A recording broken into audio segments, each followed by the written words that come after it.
Hello, Namaskar, Vanakkam. My name is Sudhir Sahasranaman and you're watching CBSE with Sudhir. Let's start with this particular enchanting chapter called Spectacular Wonders, which is part of your Poorvi textbook for class 8 students. I hope all of you have this book. And if you are looking to buy a question bank for English, this is what I would recommend, the Oswald Book Question Bank. This includes the notes for each chapter. This includes all the NCERT question answers, extra question answers, practice papers, and more importantly, a lot of writing skills and grammar exercises along with notes. So this is something which you would find extremely useful. You can buy it from Amazon. The link is given in the description box. Or if you want to buy it from oswaldbooks.com, you get an extra discount if you use my author coupon code of Sudhir 10 SUDHIR10.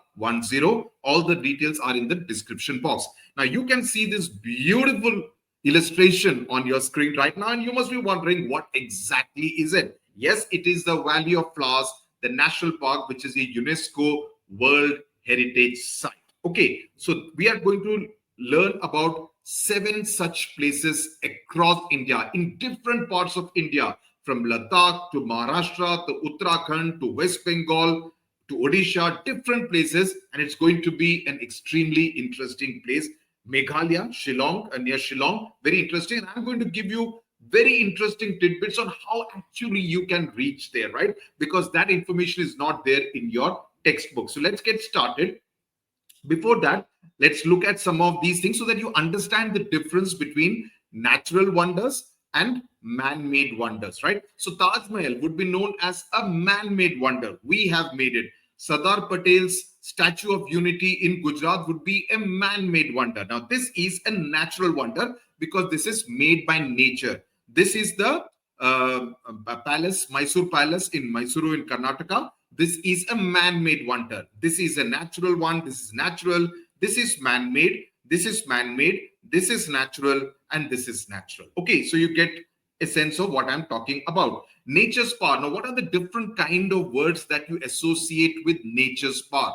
I would say things like, I will give you 3-4, you to talk about the other one.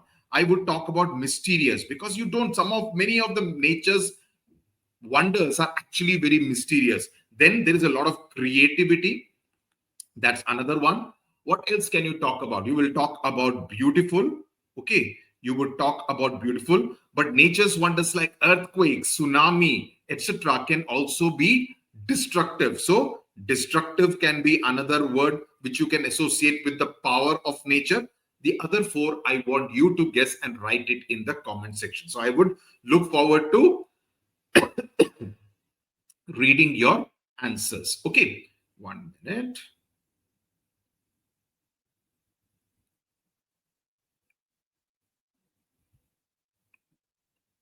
Now, let's move to the story, the chapter.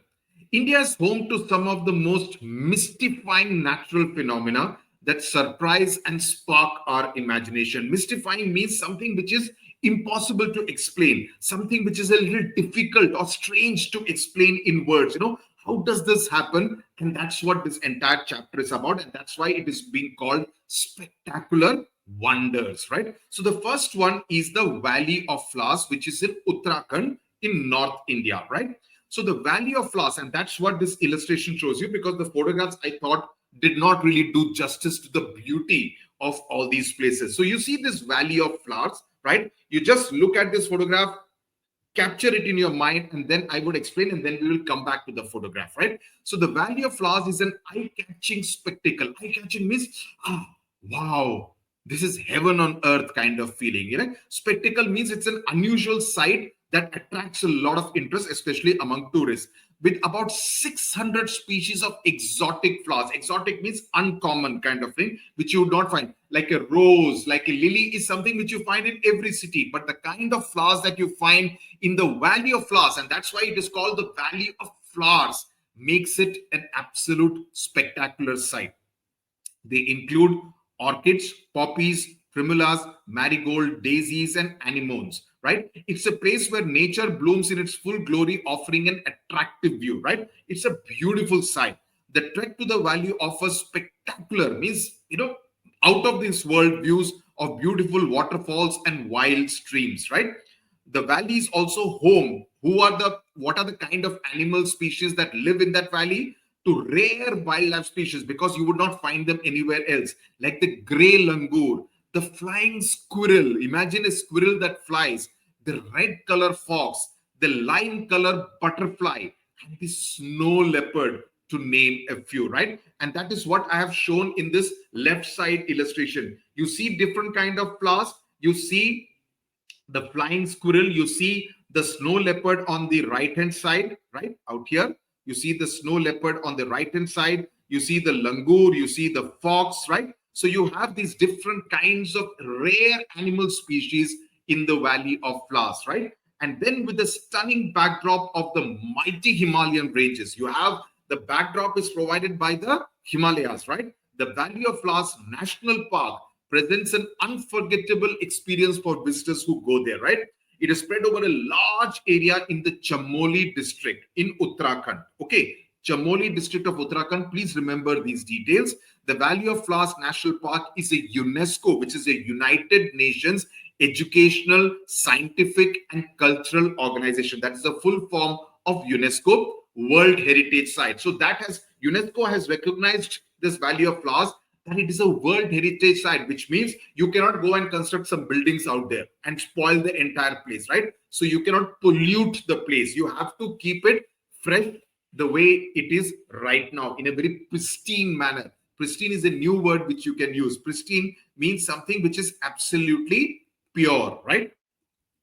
Between the months of May and October, this area turns into a botanical wonderland. Botanical means botany is the science study of plants. The scientific study of plants is called botany. So it is a botanical wonderland. That it's full of wonder. Now, how do you reach this place? You would be curious to know. Okay, I've told you Uttarakhand, but sir, if you want to go, how will we go? I will tell you. If you want to go, you can go to Dehradun, which is the capital of Uttarakhand. From there, it is about 300 kilometers, so pretty long from there. And from there, you need to trek for another 16 kilometers, right? So it is roughly about 10 to 12 hours by road. And then you need to also trek some distance to reach the Valley of Flowers. So not very easy to reach this place. So you can see in the second illustration, again, the mighty Himalayas in the background. You can see those people who are trekking through the Valley of Flowers, enjoying the entire site out there. Okay. Now, the next one is the living root bridges in Meghalaya. Look forward to those illustrations. They're brilliant. Imagine building a bridge without using cement, without using stones, without using any steel or concrete. Is it possible? You will say, no, sir, it's not possible. It is possible if you go to Meghalaya in the northeast. In fact, my wife was in Meghalaya 10 days back. She had gone to do a TEDx talk at IIM Shillong. Shillong doesn't have an airport right now, so you need to go to Guwahati airport, and from there it's a 3-hour driving distance. So the living root bridges are incredible feats of engineering built by the indigenous people of Meghalaya. Indigenous means the native people of Meghalaya, and they are incredible feats of this thing. So, you know, it has been possible made by, actually, this is, you would say that this is not, they are built. So there is some kind of a man-made effort also there. So it's entirely not natural. Okay, I stand corrected. So crossing the many waterways without bridges. So tangible means noticeable. So the living root bridges are one of Meghalaya's most beautiful, tangible UNESCO World Heritage Sites. And crossing the many waterways without bridges was difficult for people in the past during monsoon. Attempts to use bamboo or wooden bridges across these waterways proved futile. Futile means difficult, useless, as these bridges would not last long. So living root bridges are an innovative and an indigenous solution to solve this age-old problem. How do you make this kind of bridges? Let's look at the illustrations. You will get a better idea. You see, this is how it is. So I've given you a long view of the people crossing the bridge, and this is how the bridge actually looks when you are walking across the bridge. Doesn't it give you a better idea than the photograph in your NCERT textbook? So this gives you, that's my entire idea, you know, to make you fascinated, to make you more interested in what you're studying, instead of saying, "Arey yaar, what I find writing, no, legends studying 1 hour before the exam." I find that comment rather silly, frankly. How does that make you legend? I really don't understand. Anyway, so, but I want you to read this before and feel interested in this chapter and read and be fascinated by these living root bridges. So they're made of intertwined roots. The roots are all mixed up, right? Which are a sort of magic, but they are not imaginary. These bridges have been built for centuries by the indigenous people of the land. So the people of Meghalaya, for centuries, they have made these particular bridges. It is a naturally built ecosystem of local flora. It also symbolizes the relationship and knowledge that the local people have over their region and the cultural significance that it holds for them. Under ideal conditions, a root bridge is thought to be able to persist, means to survive for hundreds of years. These bridges frequently rise 50 to 100 feet in the air. So it will be like this, crossing a pond or a lake or a river. And the state's longest living root bridge is said to be a whopping 175 feet in length. These are approximately 100 or so living root bridges across several villages, right? So using the local material, the indigenous people have developed these kind of living root bridges. That's what you need to remember. Okay, so how do you reach these? How do you get to see these living root bridges? So in fact, the most famous one for your GK is something which is called the double-decker root bridge. It's in a village called Nongriat. Okay, Nongriat. I was just doing some research on it because even I haven't seen this, though I've traveled quite a lot in Meghalaya. Nongriat, right? So you need to travel from Shillong to Cherrapunji, one of the most wet places in India. And from Cherrapunji, you need to travel to a village called Trina, which is about 15 kilometers from there. And then from there, you need to trek a bit. So again, quite difficult to reach all these kind of places. The third one is called the Lonar Crater Lake, which is in Maharashtra. Now, let me show you the illustration so that you get an idea. Now, this is the Lonar Crater Lake. Crater is something which we associate with the moon, that there are this huge kind of, pothole kind of craters, depressed grounds on the moon. This is called the Lonar Crater. Now, it is a geological wonder. Geology is the study, the science of the earth, right? It is nestled means it's almost hidden, right? In the district of Buldana, in a town called Lonar, right? It is believed to have been formed thousands of years ago.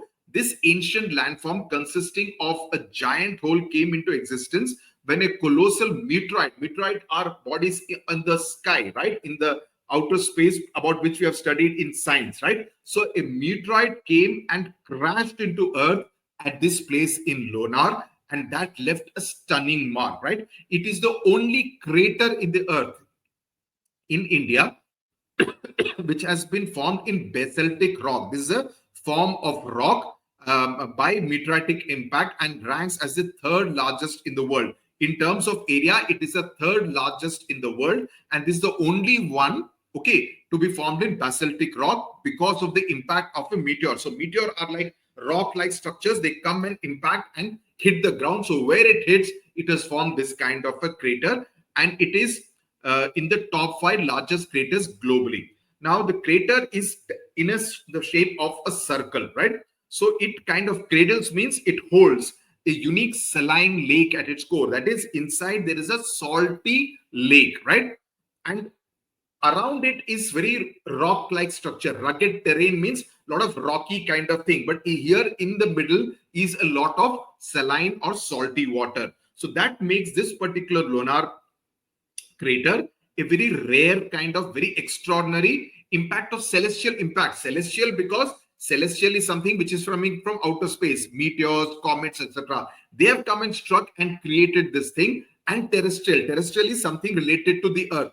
Terrestrial is earth, celestial is outer space, right? So please remember these two words. So when these two kind of have an impact, this is the kind of beautiful surface it ends up creating. The rim of the meteor, rim means the outer surface of the meteor crater, offers a breathtaking spectacle of nature's power and the enduring allure of our planet's ancient past. Allure means attraction, right? So you need to think that, oh, something from outer space comes and hits and creates this kind of a natural attraction. So you see, this is how it looks.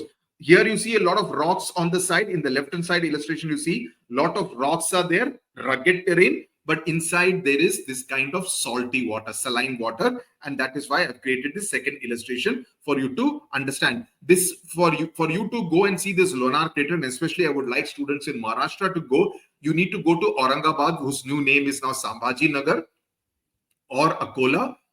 From there, you take a bus and you travel to this place called Lonar, which is in Buldhana district. Okay. Now, let's now move northwards. Okay. To the magnetic hills in Leh district in Ladakh. Now, Leh Ladakh, which is now a union territory away from Jammu and Kashmir, I mean, separate from Jammu and Kashmir, is a place called the magnetic hill. Okay. Where gravity does not really play a part. How fascinating, right? So what really happens is that lying at a distance of about 30 kilometers from Leh. So you need to go to Leh, and from there you travel 30 kilometers. The magnetic hill is marked by a yellow signboard which reads the phenomena that defies gravity. So you will see this kind of board. You see this magnetic hill. This is how it goes. And there is this kind of a board that you see out here. It says the phenomena that defies gravity. Okay. How does it defy gravity? It also instructs visitors to park vehicles in the box marked with a white point on the road. So you see, it will be written here, park vehicle on white mark. So you need to park it properly there. Okay.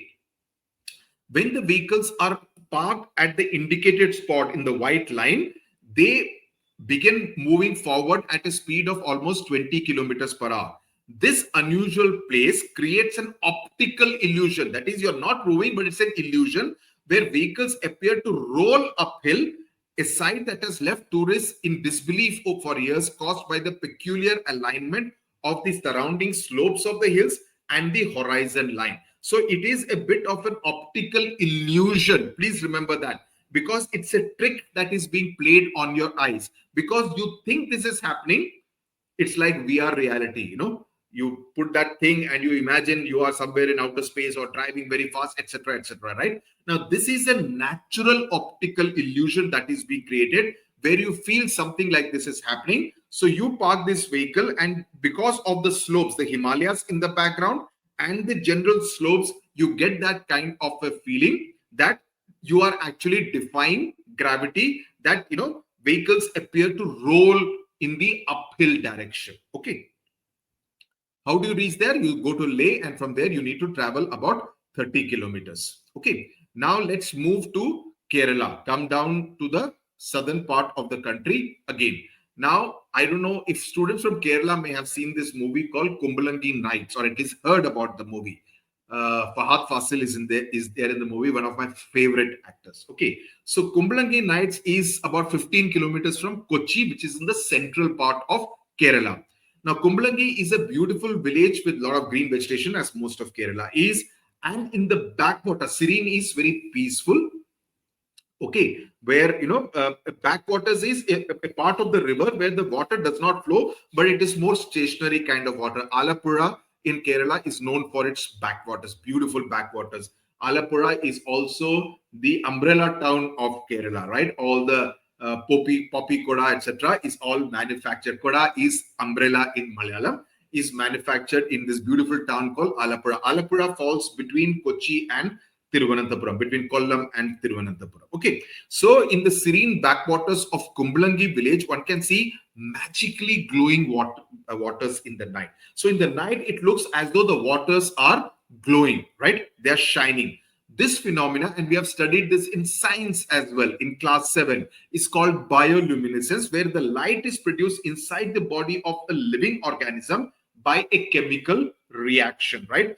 Why is it being formed? Because in the sea, there are a whole lot of organisms called microplanktons. Okay, microplanktons, which are found both in seawater as well as in fresh water. And this beautiful site has captured the attention of locals as well as tourists, making Kumbalangi an ecotourism village. Ecotourism means tourism which kind of protects and preserves and promotes ecology of that area, the environment of the. You don't go and construct a building or spoil the environment of that area. We leave it the way it is and encourage tourists to enjoy the ecology, the natural environment of that area. Kumbalangi is one such place. Okay, so one can experience the village life. I don't know if you have ever been in a village in Kerala. I mean, I'm from Kerala, so I know that, but it is a beautiful experience, right? I haven't been to Kumbalangi, so this is definitely on my bucket list. I will go to Kumbalangi and understand. Acquaint means to become familiar with the cuisine, the people, what they eat, the culture of that part of Kerala. So look at this beautiful illustration that I have made. So in the night, you see how it is looking, all these boats, fishermen, and the shining that you see in the sea waters. And the second illustration I made, seeing it through the fisherman's net. So you can see this microplanktons, the kind of shine they're creating in the night, right? That's what this entire magic is all about in this place called Kumbalangi, the name that I've written at the bottom of your screen. Okay. Now, I hope you're enjoying this particular chapter. Next, we move east to Sundarbans in Bengal. Can a forest exist in a coastal zone? Yes, they can. They're called mangrove forests. We have studied this again in social science, right? Where trees take root underwater in the low oxygen soil. That is, the roots are below and they take, they continue to breathe, right? The roots slow down the movement of tidal waters, that the destruction is not caused by the sea, and it kind of stabilizes the coast and keeps everyone safe who are living there. They are like a natural defense barrier, defense mechanism, right? So they reduce erosion. The soil doesn't erode because the roots are holding on to the soil. The Sundarbans is one such mangrove forest. So you can see all these roots that you can see out here. They have gone there and they ensure that the soil does not erode. So you have the Sundarbans, which is spread over 1400 kilometers in West Bengal. It's also in Bangladesh, lying in the delta of the rivers like the Ganga, Brahmaputra, the Hooghly, the Meghna. The name is derived from Sundari trees, which are there. Sundari trees, which are also used for various other purposes, which are there. That's why Sundari trees give the name of Sundarbans. Okay, Ban means forest. So a forest full of Sundari trees. So the area is also populated by an extensive range of flora and fauna. Flora means plants and flowers. Fauna means animals and different kinds of reptiles, birds, etc. The majestic Bengal, Royal Bengal tiger, and many other threatened species like the estuarine crocodile. Crocodile is again something which lives in the estuary. Estuary is an area where there is a mixture of the sea water along with the river water, the fresh water, right? So there is a mixture of sea water, salty water, with the fresh water, and that area is known as the estuary, and that is where the crocodile lives. So if you look at this particular illustration, you will get an idea. You see the roots which are holding on, they are going into the water, right? The forest area. And on the right hand side, you can see the snake, the birds, the Royal Bengal tiger, and the crocodile in the illustration. Okay. Now, how do you reach Sundarbans? Sundarbans, you need to go to Kolkata. From there, you need to travel quite a lot in order to reach the place where you have the area which is getting close to the sea. So approximately about 100 kilometers or so is what I would think going from Kolkata. The final one is Odisha, bordering Bengal. The Chandipur beach. So Chandipur is also the place where a lot of missile testing takes place from the Defense and Research Development Organization, DRDO of India, right? So Chandipur is where it is tested. Now, Chandipur, something very interesting happens. That have you seen things disappearing in front of your eyes? These things happen, and there is a sea which actually disappears. This happens in Odisha because it's a beach in the Balasore district of Odisha, where one can witness the sea disappearing mysteriously. How can a sea disappear? Samundar kaise disappear ho sakta hai? This is the Chandipur village, which has the unique feature of playing hide and seek with its visitors. So sometimes you see it, sometimes you don't see the sea. So what actually happens is that it can be witnessed disappearing and reappearing. This is because of the manner in which the sea water moves. That is the science behind it. It retreats by about 2 to 5 kilometers during the ebb tide. Ebb tide is that, when the water flows away from the shore. Okay, when the water moves away from the shore, that is called the ebb tide. And the duration between the high tide and the low tide, and comes back to the shore at the time of high tide. So when there is a high tide, sea, high tide, low tide, we will study that in further classes. It comes back to the shore, right? So you will see, suddenly you will not see the sea, and then it comes back after a while. And this is a very unusual natural phenomena that keeps on happening daily, where at some time you can see the sea, sometimes you don't get the sea.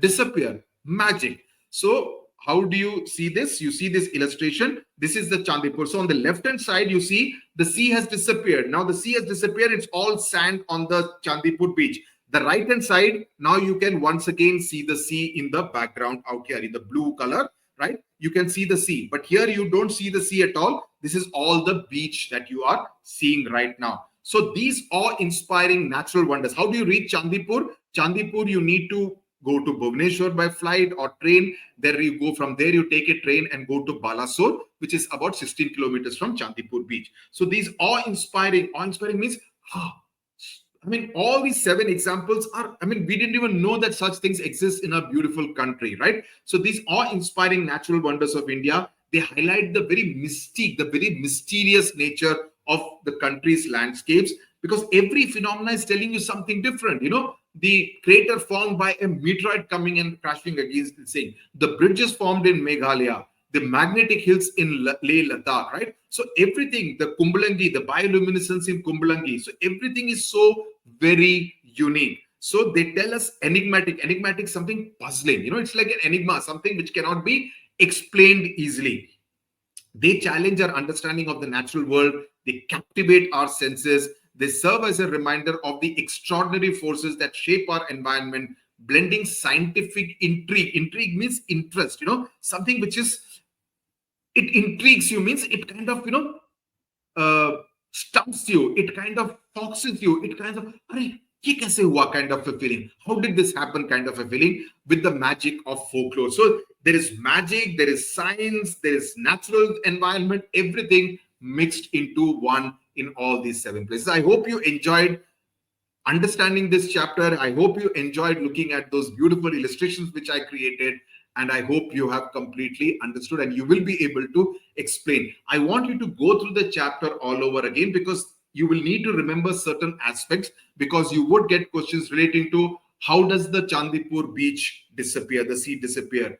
How does this happen in Leh Ladakh? How do you explain the bioluminescence in Kumbalangi? How was the crater formed in Maharashtra? So all those things you will need to explain. So please do read this chapter a couple of times so that you are familiar with all the specific aspects. Of course, if you buy this particular question bank, that will give you the notes and that will make it a little easier for you to understand and retain all that you have read. Okay. Thank you very much. Tata. Bye bye. Namaskar. I will now see you in the next